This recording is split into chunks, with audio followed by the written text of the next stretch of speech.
May ganito pala sa GMA Cavite, pag bumili ka ng mangga, unlimited na yung bagong, unlimited na rin yung asin. Bossing, kamusta po? Ayos lang po. May bago ka ng pwesto, bossing ah. Opo. Magkano pa Bawal rin na dito po sa kasi tinda nyong mangga? 15, 25, 35. May 50 rin po yung pinakamalaki. Unlimited pa rin yung ano natin dyan, bagong tsaka asin. Opo. Pabili po ako ng 35 pesos, tapos palagyan na rin po ako ng madaming bagoong. Pag vlogger ba, bossing, may dagdag na bagoong? Kahit hindi po vlogger, marami pong bago. Kahit hindi vlogger, unlimited naman eh, no? Opo. Tapos palagyan din ako, bossing, ng asin. Yan yung asin natin.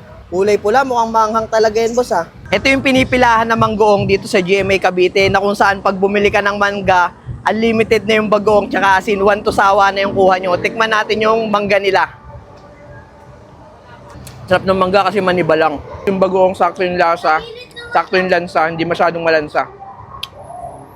For only 15 pesos lang yung pinakamura nila. Yung ganito kalaki, 35. Yung mas malaki, 50 pesos. Tapos meron na rin silang per kilo for only 25 pesos lang. Pilahan nyo na ulit to. Saan na kayo located? Dito lang po sa tapat ng munisipyo, sa may tapat ng malaking monitor, sa may entrance. Anong oras po kayo nagbubukas dito? Simula 10 po ng umaga hanggang gabi po. Araw-araw yun, boss. Opo. Pag Saturday po, minsan di po kami nagbubukas. Pahinga naman, no? Opo.